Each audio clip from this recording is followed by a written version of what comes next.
それではご登壇ください。So today's guest will be Mr. Kazuho Mitsuta, the main director of ULTRASEVEN, and Mr. Risaku Kiridoshi, Critic. As we need to consider COVID prevention measures, we kindly ask you to refrain from shouting or cheering for the guests.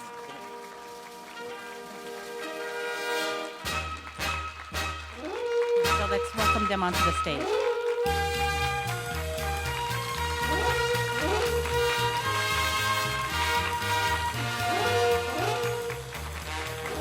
それでは、まずご挨拶いただきたいと思います。水田監督、よろしくお願いいたします。はい、こんばんは。満田和夫です。どうぞよろしくお願いします。Good evening. This is Kazuho Mitsuta. It's very nice to meet you all tonight. 桐戸さん、お願いいたします。切通理作と申します。よろしくお願いいたします。This is Risaku Kiridoshi. It's very nice to meet you all tonight. では、おかけください。それでは早速お話をお二人に伺っていきたいと思いますが、お二人にまず伺いたいんですが、今 4K で、蘇った映像、ご覧いただいたわけですけれど、感想を聞かせてください。So my first 監督の方からお願いします。単純に言うと綺麗ですねっていうことしかないんですよね。で、残念ながら我が家にまだ 4K 入ってないんで、仕事でちょっと見たことはあるんですけれどもね、さすがに綺麗ですよね。買いたくなりますね。The question was, how did both of you feel seeing the film today in 4K? And Mr. Mitsuta-san's response was that he felt that the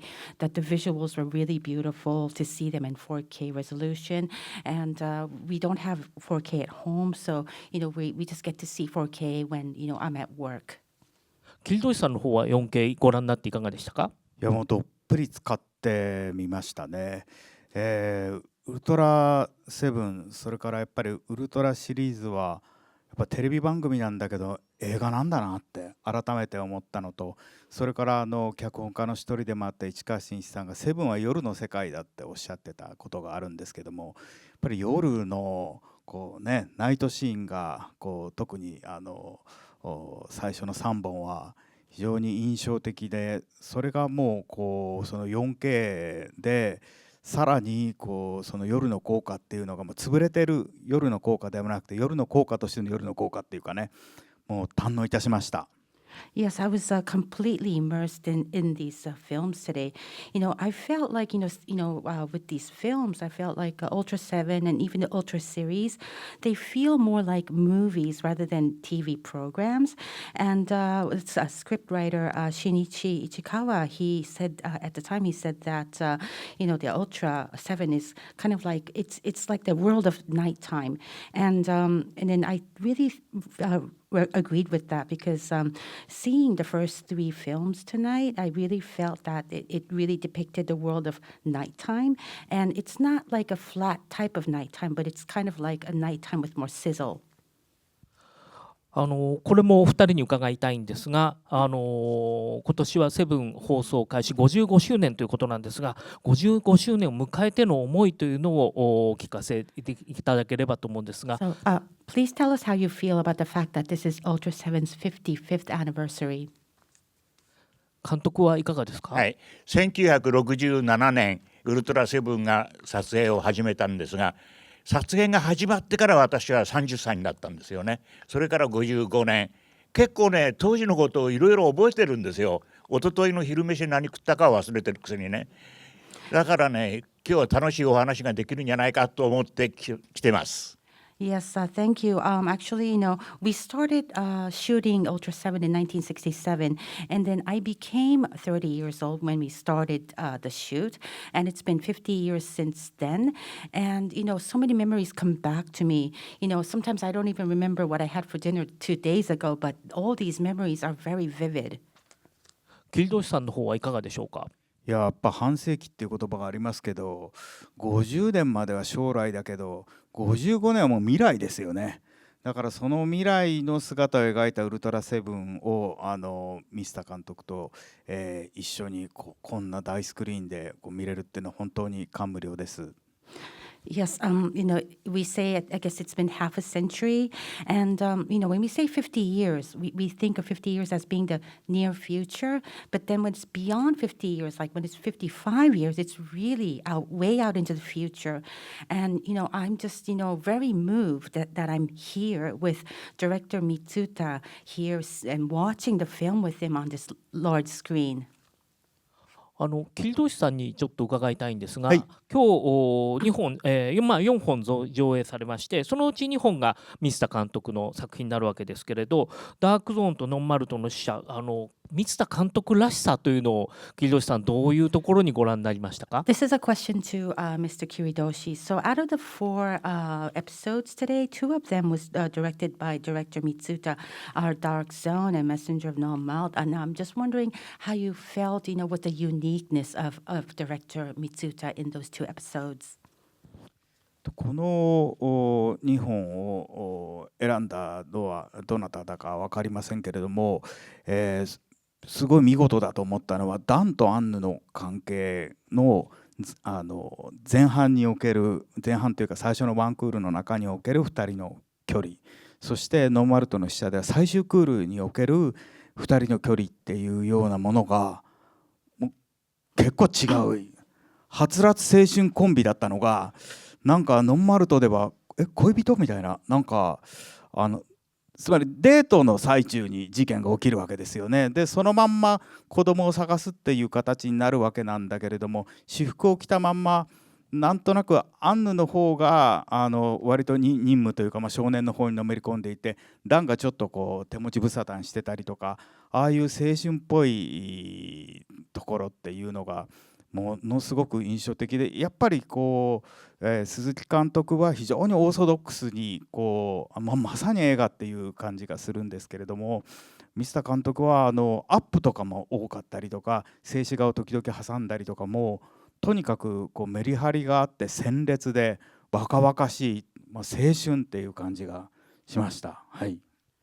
Yes, I felt like, the 2 episodes that were chosen today, I mean, I don't know who chose them, but I really feel like they really chose the best episodes for today because I feel like, in the first half of the series, looking at Dan and Anne's relationship, I felt like there was a difference between their relationship when it goes to the latter half of the series, because in the first half, it was more about being young and it was kind of like being like adolescents. But then in the latter half, they kind of like become, they seem like, boyfriend, girlfriend. And, even in one of the episodes, they're on a date and then, and then they have to look for the child, the boy. And I felt like, Anne was more into looking for the boy rather than Dan. And just looking at these scenes, it just felt like, they were so young. And I think director Mitsuta, he was able to insert a lot of close-ups and still shots. And it was just, it was episodes that had a lot of sizzle and it was very youthful. では監督に伺いたいんですが、今切通さんがおっしゃった、青春もの的な雰囲気も含めて当時の撮影のことで何か覚えてらっしゃることありますか？ノンマル、ごめんなさい。Okay, so Kiridoshi-san just mentioned, being, young, kind of like being like adolescents. So,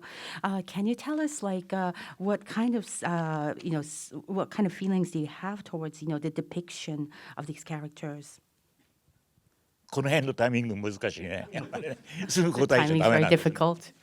ノーマルトの社の撮影の頃にもう最終回を私が担当するっていうことは分かってたんで、できるだけダンとアンヌの距離を縮めておきたいなと思ったのがノーマルトの使者なんですよね。それから髪の毛が長いのがいいなと思ったのもノーマルトの使者からなんでね、その辺がありますね。Yes, I remember, when I was, working on Nonmalt, I knew that I would be working on to direct the last 2 episodes in the series. So that's why in Nonmalt, I wanted to kind of like make their distance a little bit closer than before. And also, I was very particular about the long hair, in the last episodes. 僕が大変驚いたのが砂に埋まってるアンヌ隊員、そして、その長い髪であるっていうことがお話の筋からしたら別にそこは演出の領域だろうと思っていたら、金城哲夫さんの脚本のと書きに書いてあるんですよね。でその話を前水田さんに伺ったら、その紙が最終回で銀バッグで揺れるっていうそこの部分の伏線みたいな風におっしゃっていて、もう度肝を抜かれたっていうか、そんなことまで考えられていたんだって驚いた記憶あります。Yeah, I was very surprised because we see Anne. She's buried in the sand, and she has long hair, and those scenes really do not have much to do with the plot. But then because that's more about dramatization in the episodes. But I remember that the Kinjo-san, he actually in the visual descriptions, he actually wrote those kinds of notes in his descriptions. And then when I saw her hair flowing against the silver background, I was really amazed, and I was like, oh, so this is what it was all about. When I think about Nonmalt. 監督に伺いたいんですが、ダークゾーンの時はリハーサルをかなり綿密にかなりじゃないんですけどね、アンヌの部屋が多く出てくるんで、じゃあダンとアンヌに1時間早く来てよって言って、それで照明も当てずにステージの中の常夜灯っていうんですけど、天井についてる明かりだけで3人でリハーサルしました。だからそんなにしつこくはやってないんですけどね。でも後々2人で聞いたら結構他にもありましたよって言うんですけどね。Yes, the question was, did director Mitsuta, did he do a lot of rehearsals? But he remembers that, for Dark Zone, well, he didn't do many rehearsals. Because we were going to be featuring Anne's room, I told Anne and Dan to come an hour early than usual. And we didn't use any extra light. We just used the lighting that was up on the ceiling, and then we did some rehearsals. So that's all I remember. But then people tell me that I have done a lot of rehearsals with them. ダークゾーンは監督に伺いたいんですが、ダークゾーンは制作3話ということで始まったばかりなわけですけれど、やはりその頃からこの2人の関係を一つ縦軸にしようとお考えだったんですか？企画書の中にダンとアンヌの淡いラブロマンスって一行があったもんですから、それを正直に守ってるのが私と、それを書いた金城哲夫と、この2人だけなんですよね。他の監督や作家はあんまり守ってないみたいなんです。Yes, when I saw, in the plan, for the series, I saw the words, a kind of like love, like a love romance between Dan and Anne, and I thought, okay, so that's what I should do. And then Kinjo-san also was convinced that that was the way to go. So we were the ones that tried to build that kind of story, whilst the other directors, they may not have known about it because they didn't build on it so much. 多分当時の視聴者の子供、あるいは僕も再放送で見た時子供で見たわけですけれど、そういったでも青春もの的な淡い恋の味付けが少し背伸びをした感じでファンに刺さったところもあるのかなと思うんですけど、桐戸さんなんかいかがですか、そのあたりは観客として。When watching, well, I was able to watch the reruns of Ultra 7, but I believe that the target of Ultra 7, they were children, and in Ultra 7, you were depicting like young love, so maybe that kind of story seemed a little bit more adult to the children. I'm just wondering what Kiridoshi-san feels about that. いや、背伸びっていうか背伸びさせられたっていうか、だって今日のこの4本のうち 3本ってセブンが出てくるところがものすごく少ないじゃないですか。キュラソ星人なんか脱出してるだけだろみたいな、そういうところは、要するに子供からしたらやっぱりもっと怪獣と戦うセブンが見たいんですよ。でだけどこういう例えば盗まれたウルトラアイなんか再放送のたんびにこの話に当たらないといいなと思ったら、なんか見たら盗まれたウルトラアイで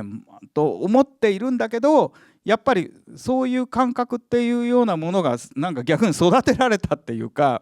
それを面白いと思うっていうか、そのこう面白さっていうか、その今見るとやっぱりそのテレパシーの表現みたいなもの、ダンのモノローグとかそういうようなものっていうのはやっぱりこうなんていうのかな、そういう情操そのものをこの番組によって育てられたんじゃないかっていう気すらしますね。Yes, I think, actually, you said that, children, it was kind of like something that was more adult than the children. But I think that we were kind of forced to be more adult because,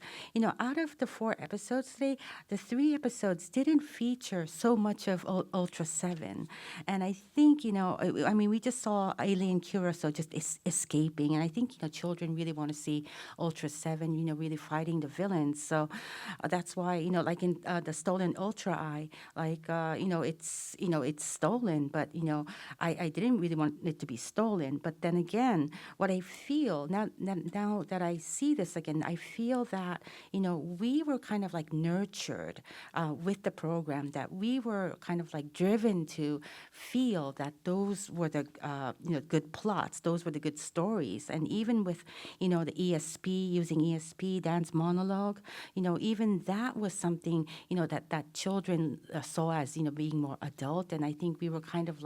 grew up with the program. ミスタ監督に伺いたいんですが、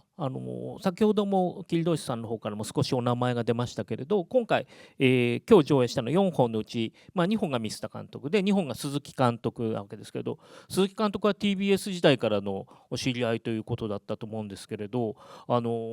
当時どんな。そうですね、 TBS 時代っていうか、私がバイトの AD でTBS にお世話になった頃に「今に見ておれ」っていう青島幸男主演のテレビドラマがあったんですが、そこに私の下についたのが鈴木監督だったんですね。ですから年齢はね、鈴木監督の方が2歳ぐらい上だと思うんですが、仕事は私の方が先輩だったわけです。Yes. The question was, Director Mitsuta, he directed 2 of the episodes, and then the other 2 were directed by Director Suzuki, and Director Suzuki happens to be acquaintance of Director Mitsuta. And so Director Mitsuta says that at the time, I was an AD, I was like part-time AD, and I was working at TBS. And at the time, I remember that we were filming this drama called Ima ni Mite Ore by Yukio Aoshima, and then at the time Suzuki-san was directing that, and then I was kind of like working underneath him. Suzuki-san is 2 years older than me, but then I think I had a more longer working history than Suzuki-san. セブンを撮っている当時、鈴木さんとミスタ監督の間で、例えば何か話をしたとかっていう覚えてらっしゃることありますか？特にはないんですけれどもね、さっき上映されたね「盗まれたウルトラアイ」の最後の方のシーンで諸星団が街の中を歩くカットがあるんですが、あれは新宿なんですよね。それでね、当時ね、普通使ってるフィルムより4倍ぐらい感度のいいフィルムを使ってやろうということで、一体どういうことになるのかなと思ってね、こっちも見学させてもらいに行きましたけどね。Yes, the question was, whilst you were shooting Ultra 7, did Director Mitsuta communicate with Director Suzuki? And Director Mitsuta, he remembers when Director Suzuki was shooting the Stolen Ultra Eye, towards the very end, there's a scene where Dan is walking in the city, and actually that city is Shinjuku. And at the time, Suzuki-san told me that, maybe for just that scene, we can utilize this film that has like 4 times more visual sensitivity. And I was interested, so I actually went to the shoot and I was watching how it all went. そういう意味ではセブンの撮影中、ミスタ監督は何て言うんでしょう、挑戦というか、そういう新しいものがあればどんどん見て取り入れようとか、そういう姿勢でやられていたんでしょうか？あまりなかったですけどもね、限られてますからね、いろいろお金的にも条件的にもね、あんまり自分では考えてはいなかったですけども、いろいろ工夫はしました。The question was, did director Mitsuta, did he want to challenge like new things when he was shooting Ultra 7? And the answer was not so much because, we had limited budget and we had, the criteria, the shooting conditions were very limited. However, we didn't really make like new challenges, but we tried to be creative as much as possible. 例えばその工夫覚えてらっしゃるもの、他のエピソードでも結構なんですけれど、あったらご紹介いただけないでしょうか。Can you please tell me about the kinds of things you were creative with, even it can be other episodes? さっき上映されたノンマルトの使者の中で、海岸で少年とアンヌがいるシーンをシルエットで撮りたかったんですが、やはり自然の明かりっていうのはそう思う通りにはいかなかったので、その敵討ちということで最終回で、銀紙を貼ったパネルの前でシルエットにしたっていうことがありましたね。あれもね、結構なんかすごいセットですねなんて言われるんですけれども、銀紙なんですよ、単なるね。それを凸凹に貼りまして、それで明かりを当てて後ろで助監督がどんどんと叩いてメラメラ感を出してるって、それだけのことなんです。Yes. Yes, I think, like, in Nonmalt, we saw the boy and Anne at the beach. And actually, what I really wanted to do there was, depict them in shadows and silhouettes. But because, of the natural lighting, we weren't able to do so. So, I just wanted to gain revenge on that. So that's why I decided to use an aluminum panel and show shadows in the very last episode. And people still tell me, that set must have been really amazing, but it was actually just aluminum on a panel. And then we had the assistant director, trying to create more drama for the scene. So that's how it all happened. これが最後の質問になるんですけど、お二人にこれを伺いたいんですが、今回、対話というテーマで今回4本、要はセブンが宇宙人など外部の存在に、向き合わざるを得ないエピソードというのを選んだわけなんですが、